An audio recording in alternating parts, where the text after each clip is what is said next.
The combat phase has a very interesting place in Commander. Life totals are double that of every other format, so in most cases swinging in isn't going to be lethal, but more of a value play. With that in mind, it's still relatively commonplace for players to be alpha struck by an overwhelming board state without a way to deal with it, but it doesn't need to be like that. I personally believe that cards that affect the outcome of combat are insurmountably underrated. A single Dawn Charm can be used to stop a big Craterhoof Behemoth turn, keeping everybody alive for another untap step, and I think it doesn't get enough recognition for how flexibly powerful this can truly be. What about threaten effects?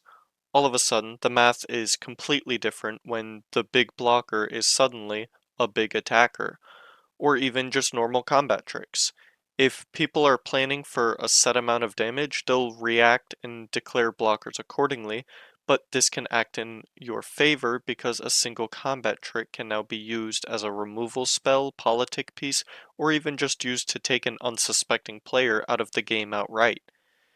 Commander players tend to follow a similar pattern when deciding blocks. Now, I'm not saying that everyone's the same and will make the same decisions, but what I am saying is that generally most players default to a simple heuristic that helps them make complicated decisions, and this can be used to our advantage.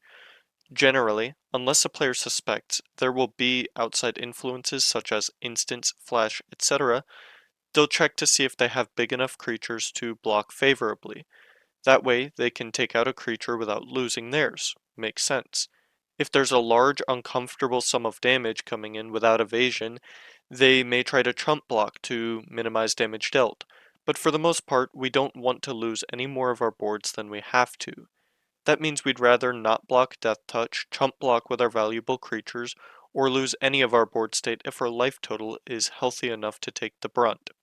This all gets flipped on its head, however, when we introduce even a single combat trick.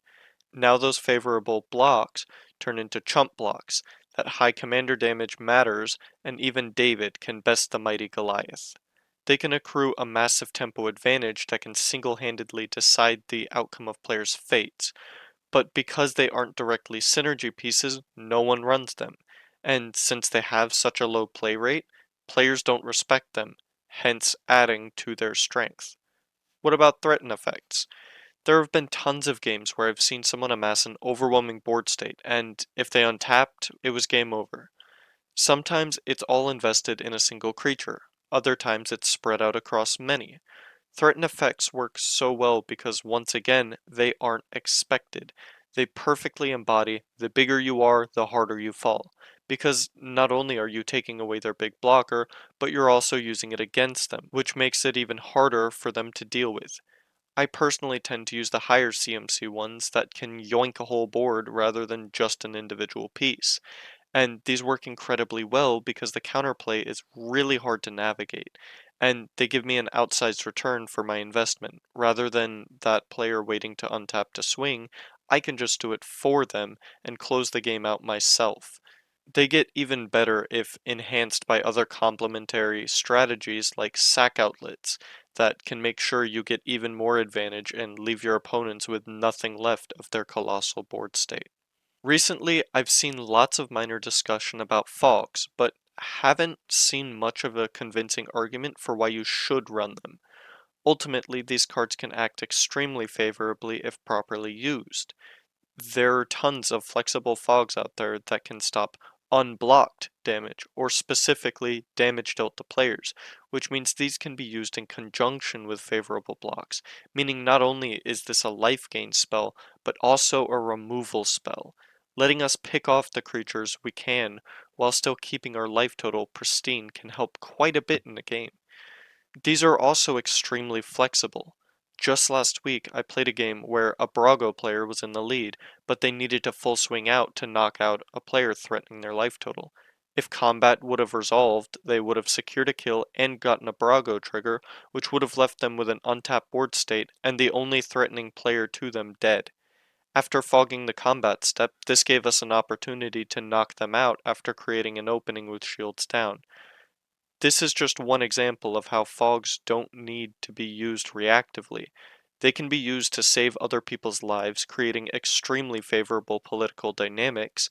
They can be used to shut down deals combat damage triggers like Brago, Storm, or Toski, or worst case scenario, they can be used as a simple life gain spell to prevent some commander damage coming your way. Now these cards do have weaknesses, don't get me wrong. The biggest ones being that they're situational, don't synergize with most decks, and usually require draw engines to help enable since they can be taxing on cards in hand. Not to mention that combat tricks especially open you up to getting 2 for 1, and fogs don't stop combo or direct methods of damage or life loss. However, when I've gotten these to work, they've been some of the most satisfying moments I've had in my career as a commander player.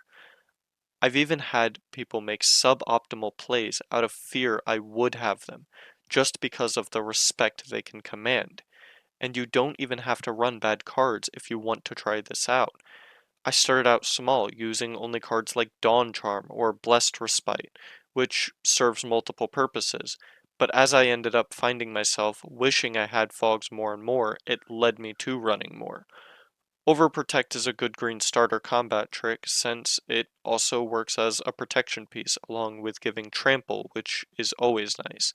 And Mob Rule is a crazy card that I'm surprised doesn't see more play. Ultimately, these cards are niche, I admit that. It's not often you see someone fogging a combat step with anything other than Teferi's protection, but I think there's a lot of lost value by not even properly considering all these cards that change how we fundamentally approach the combat step. This may not be for everyone, but I've had a ton of fun with it, and maybe you will too. This has been Togo's Rock, and I am out.